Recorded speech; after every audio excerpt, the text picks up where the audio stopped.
overestimate the resale value. Okay, too high of an ARV, like overestimating it. Maybe why your houses stay on market too long? Underestimate rehab. That's a big one, underestimate rehab. Like the key to that is know what your rehab numbers are, right? Your rehab. If you've never done rehab, it's probably higher than you think. Hiring the low bid. Hiring the low bid. Why? Is that a problem? Because that means the guy really doesn't know his business. Yeah, or he does know his business and he's going to change order the hell out of you because he knows you don't know your business. Right. Way too above and beyond.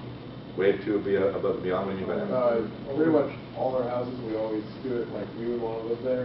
Got it. We're going to talk about that. Yeah. That's emotional decision making. Doing too much technician work. Too much technician work? Yeah. What do you mean Not by that? outsourcing enough. Not outsourcing enough? Trying to do it yourself? Too busy where you're not focused on the enterprise. Got it. Not working in your business, not on it. Right. Okay. Anybody else? All right. So we're going to go over some of these. So I actually spent a lot of time on this because I was trying to figure out how do we take what we do and make it simple so that it relates to everybody.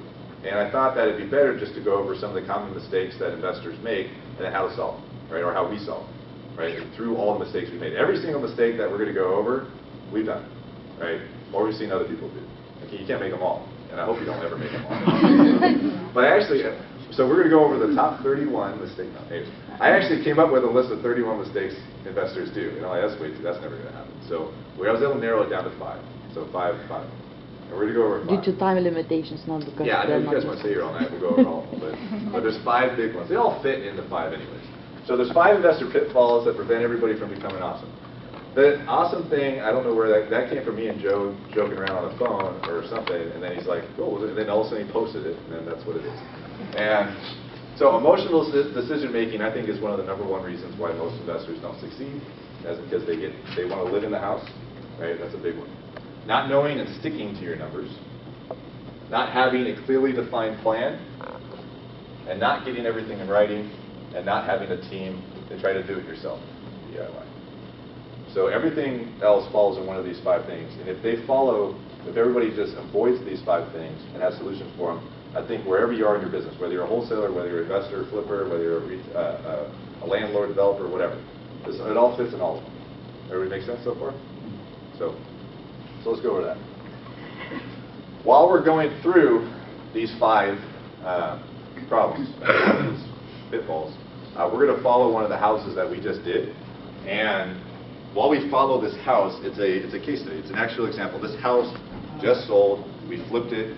We did it all through the process. We'll go through this house while we're going through the pitfall. So we're going to go over a pitfall, and then we're going to go over how we didn't do it. Can you go back to the prior screen?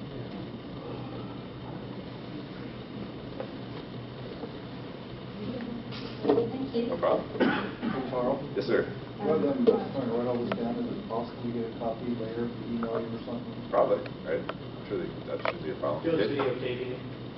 Joe's videotaping it. Nate's videotaping it. Nate's email address is at the end. It'll be pretty easy to figure out all our email addresses. It's nate@fixatedrealestate.com. You can probably figure out mine. And so, anyways, back to that. So 20819 Northeast Inglewood Hill. We're going to follow this property throughout the whole process of the presentation.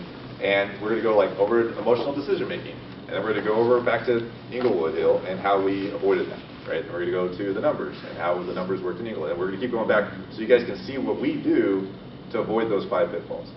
Is everybody good with that? Yeah. This is the only way I was able to figure out to take our systems and tie it back together.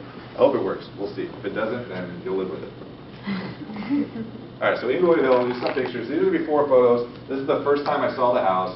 It was brought to me by a wholesaler. It was on market, so they had it tied up in an LLC, so I would have to buy the LLC to buy it. So this is just some photos. This is actually a pretty easy house from our standards. It's mainly just 100% cosmetic, but with a little bit of rehab. That's a little bit more like removing the walls from the kitchen, updating everything. We all have different levels of what we believe is a heavy rehab or a low rehab. To me, a cosmetic rehab is, and I'm sure Jimmy's the same way too, if you replace everything in the house, it's still cosmetic, right? Because all you're doing is updating everything. You start adding bathrooms and adding rooms and changing floor plans, then it goes to like mid and high level and so forth. Rip out everything to the studs, not a studs down. I mean, you rip all of the studs out and you change the floor plan, that's not a cosmetic, right?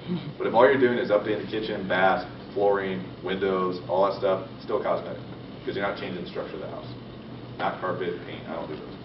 So, master bathroom, right, it's one of those nice 80s style where the sink's outside, that's toilets on the inside. That's bath. Just a seriously dated house, right? So that's the project we're going to go over throughout the process. So let's go over emotional decision making. I do believe that this is the reason why most people don't succeed, is because they make decisions emotionally and back them up logically, right? This is a numbers business, this is a people business, and this is a piece of paper, right? Nothing more than that. So, we already went over some of the scenarios, so I'm just going to go straight to it. Here's some of the ones. Purchasing decision, rehab level, level rehab, some of you guys said that. Justifying the purchase, overpricing the resale, handling contractors when things go wrong. And anybody get really emotional when that happens? Right? It's my money, you didn't do it, you said you did, what? You know. Handshake deals, joint ventures, that can get emotional, right? Have you guys ever had a joint venture go wrong or a business partnership go wrong? Especially if it's one of your best friends or family members? Using all of your savings. If you're putting all your savings into your first flip, hope you know what you're doing. So real estate seminars and gurus, I got super heightened. I was jacked up. Betting on appreciation, you get that, I think that's emotional. Investors high, you're untouchable, everything works for you. Your first and last flip that you did, you made a ton of money, and that's because the market saved your ass, and not because you did a good job. So that sometimes can make people untouchable and unstoppable, and make them think the next one I can do it again. I know people in this business, and I know some of you guys know some of these people in this business that aren't in this business anymore because that happened to them, and then it bit them in the ass. Right? Other people's money, family involved, timeline issues, splitting up profits. Money makes people funny. Making everything in one deal, that's putting up. I would give that an example of, if you're a wholesaler, how many of you guys are a new wholesaler? That's good, all right, cool. So, if you're a newer wholesaler or a newer flipper, from my experience, what I've seen is that people try to make all their money in their first deal, instead of just learning from it and knowing that there's multiple deals out there. Unless, because sometimes it's really hard to get that first deal, right? But once you do it once, it gets easier and easier. Overconfidence, envy, trusting everyone, not trusting anyone, business partnerships. In 2014, February, I had a really messed up business partnership collapse. We were just three of us, best friends, brothers forever. We started a whole bunch of stuff together, and we were going to take over the world, right? In February, a whole bunch of stuff went sideways. We never had anything in writing, which was something that never happens again. And I felt like I got stabbed in the back by my best friends, right?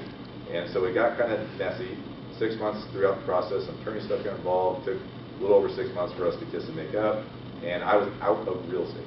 Actually, when Grace met me, I was out of real estate. I wasn't even I was done, right? And so from February 14 to October 2014, I played video games, and I lived on my apartment in Alki, and I didn't do shit. I was thinking about becoming a firefighter. So that was not that long ago, because of the business partnership. That got really emotional. And then through happenstance, because of old relationships, they hit me back up. They wanted me to start again. Started again in October 2014, and here we are. So at one point, I was out. Actually, earlier this year, I was out too, because I didn't want to do real estate anymore again. And things changed. Now I'm in it again. So, all right. So let's go back to the Inglewood. So how do we buy this house with letting emotions get in the way? How do we stay objective throughout the process? And how do we flip this in-house without losing our minds? Right? There's really only a few ways to do that. And that's basically, don't do the other four things.